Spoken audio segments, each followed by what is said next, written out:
This Etsy shop started in 2024 and has already made over $82,000 by selling just one type of digital product. What's their secret? They tapped into a rising global trend that's transforming e-commerce, a trend that most Etsy sellers haven't noticed yet. And the trend behind their success? Videos. And the digital product this shop is cashing in on? Wall art video mockup templates. The demand for video mockup templates is exploding, yet there are only a handful of Etsy shops offering video mockups right now. In this video, I'll show you exactly how you can create your own video mockup templates step by step and tap into this untapped market. First, here's what you'll need. Static images of a wall art interior, Adobe Photoshop, a little patience to follow my instructions. First, open Photoshop and click on New File. Then select Art and Illustration. There are already pre-made templates available. The best aspect ratio for an Etsy listing is 1:1, which is a square. We have two options, a 1000 pixel grid or a 2000 pixel grid. Let's choose the 2000 pixel grid for better quality in our video mockup. Change the resolution to 72. Then click Create. Now import your rendered images. I'll pick 3, but you can import more depending on how many scenes you want to create. Now go to Window and click on Timeline. This opens the interface where you'll add animations and keyframes. This is where the magic happens. Click on Create Video Timeline. You'll see the 3 images you added automatically appear on the timeline. For organization, rename these images as Scene 1, Scene 2, and Scene 3. Use the slider to control how long the scenes appear on the screen. To make all scenes visible, arrange them so they don't overlap each other. When you move the slider, you should now see each scene.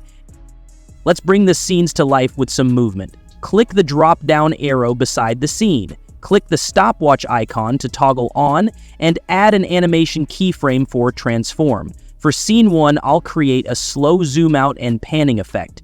Press Ctrl+T to activate the transform tool. Scale the image up for the zoom out effect, and drag it sideways for the panning effect. Click the check mark above to confirm. A small dot known as keyframe will appear below the scene, marking the motion's start. Move to the end of the clip. Activate Transform again, and adjust the image to your desired end position. Let me slide it sideways until the frame is centered for panning. And I will also reduce its size slightly for the zoom out effect. To straighten the perspective, right-click and select Distort. Adjust the image.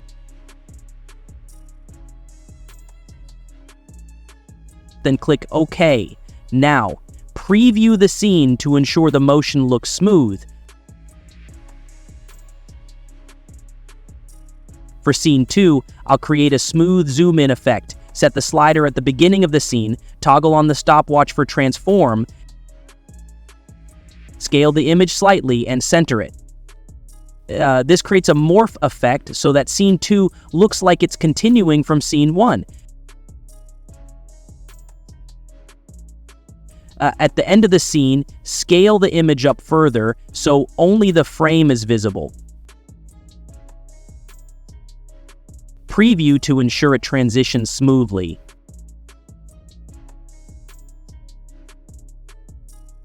For Scene 3, I'll add a smooth panning effect. At the start, scale up the image and drag it to one side.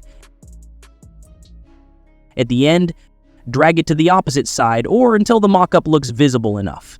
Adjust as needed for the desired animation.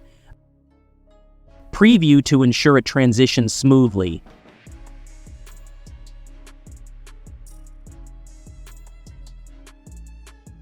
The transitions between scenes currently look very sharp. Let's fix that by adding a fade transition effect. Add a solid color adjustment layer and choose a black color.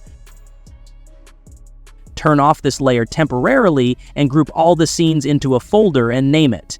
I will name this Scenes. place the color adjustment layer between two scenes and reduce its length. Center it between the scenes, toggle on the stopwatch for opacity, set the opacity to 100% at the center of the adjustment layer. Set the opacity to 0% at both ends.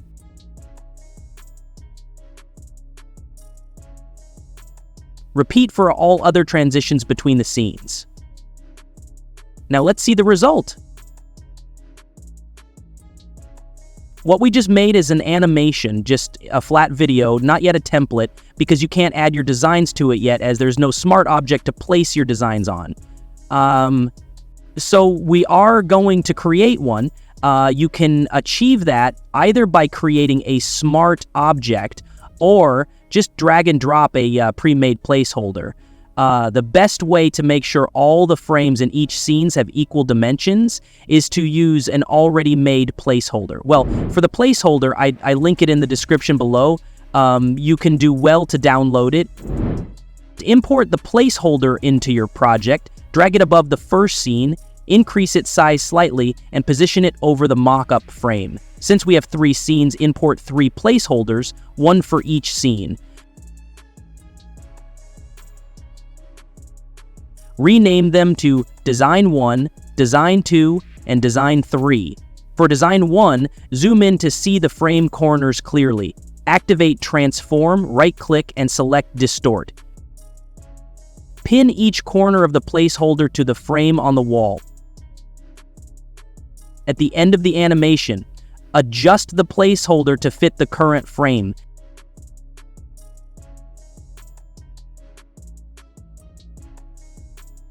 Add additional keyframes as needed for smooth transitions.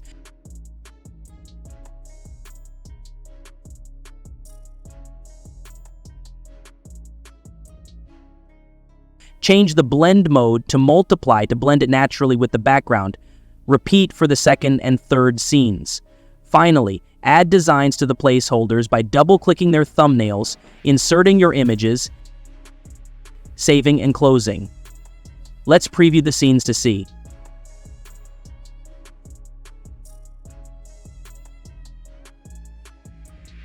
To export, go to File, then click on Render Video.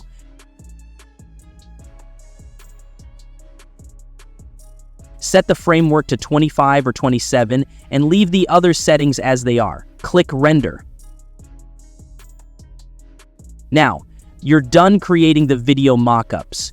Remember to remove the designs you added and save the file as a Photoshop document so you can upload on creative sites like Etsy or Creative Market.